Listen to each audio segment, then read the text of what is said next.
My name is Laila Smith and I am passionate about visual communication.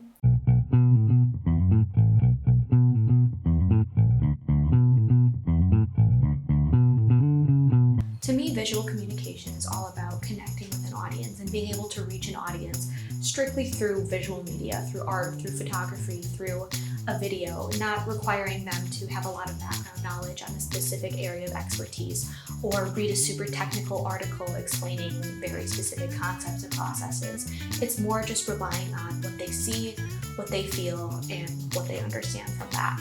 I think art is a very strong, powerful tool when it comes to visual communication because for the most part, art relies entirely on what you feel. You don't need to walk into the conversation with a bunch of background information on the artist, when the piece was created, what materials they used, what the purpose was, what they were influenced by, what was going on at the time. Of course, all of those things help the conversation and give a lot of context as to why the piece is important, why it's significant, things like that. But when you walk into a space and you see a piece of art, it's mostly guided by your emotions and what you feel while you're looking at it. And while all of those details can come into the conversation and help aid your understanding, just that initial emotion when you see something is really what draws you into the conversation.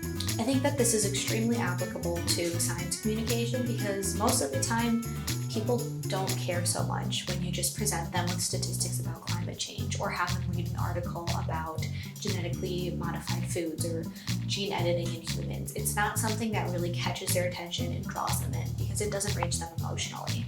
And I think that using art with science communication is a really great way to reach out to those audiences that otherwise probably won't care about issues and draw them in with their emotions and show them how it's going to impact them, why they should care, and just all of the things that they might not realize are tied to these scientific issues. That's what makes visual communication so strong, is that it has that added emotional element and it just goes that much farther in reaching somebody and really grabbing onto their attention.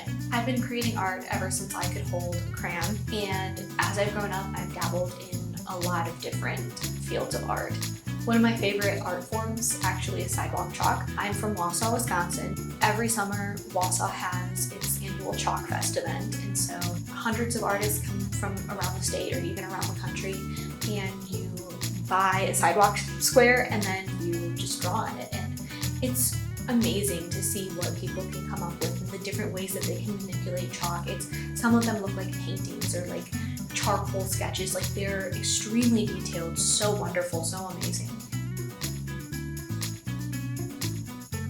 I've had the privilege of being able to participate in it for the past probably 5 or 6 years, and it's just such a fun way to interact with the community and build community and connect with people because the sidewalk, it's a public space. Anybody can walk on the sidewalk. Anybody, for the most part, can take a bucket of sidewalk chalk and draw something beautiful or write something. In the past, I've done a lot of chalk art based around pop culture and movies and things like that. But recently, I've actually had the opportunity to kind of branch out beyond that. All right, I am getting ready to head out for my sidewalk chalk event.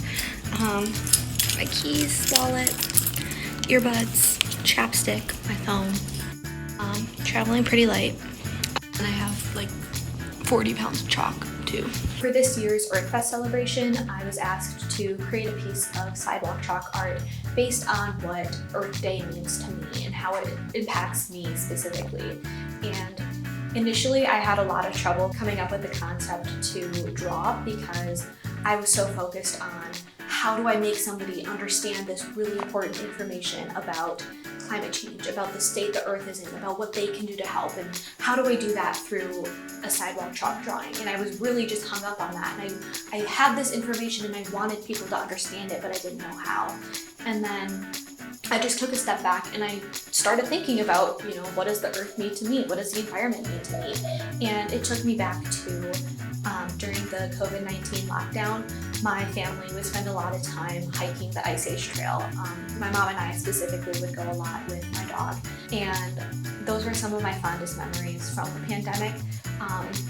Just because it was a way to get out of the house, connect with nature, see things that you don't just see from sitting in bed scrolling on your phone, and that's ultimately what I decided to draw. It was a selfie that I had taken of myself, my mom, and my dog, in front of one of the Ice Age Trail signs. It was something that just felt comfortable to me and welcoming to me, and that really resonated with me. And I knew that if I had these emotions and I was able to convey these emotions in my artwork, that other people would understand as well. I was creating this sidewalk chalk art for about 6 hours on Earth Day. And I did have quite a few people stop and ask me like, oh, like, what are you drawing? What is it for? What's it about? And then I could share with them like, well, here's my story. Here's why I care about these things. And you know, what Earth Day means to me is still having a world where I can go on hikes with my mom. And I think having that emotional connection and being able to show this piece of art relating to science without sitting somebody down and just shouting at them everything that I know about climate change and why it matters and why it's important. I think that was really, really impactful and really effective.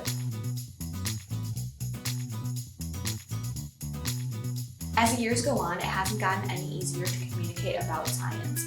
Our world is becoming more polarized, and science is becoming even more intertwined with politics. Scientists have learned that just presenting people with the facts doesn't necessarily change their minds or lead them to believe a certain thing.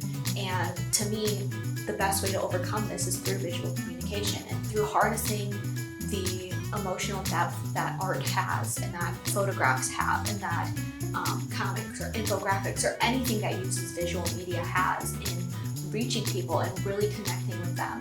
And as I set out into my own career, I will take the knowledge that I've learned through my graphic design experience and through my science communication education at UW-Madison, and I'm going to apply that to helping communicate and solve these different scientific problems that are being presented in the world today, and being able to connect with a wider audience about why these issues are important and why they should care about them. I don't know exactly where my career will take me, but I know that wherever I decide to go, I'll go with a pencil in my back pocket and Adobe Illustrator on my computer.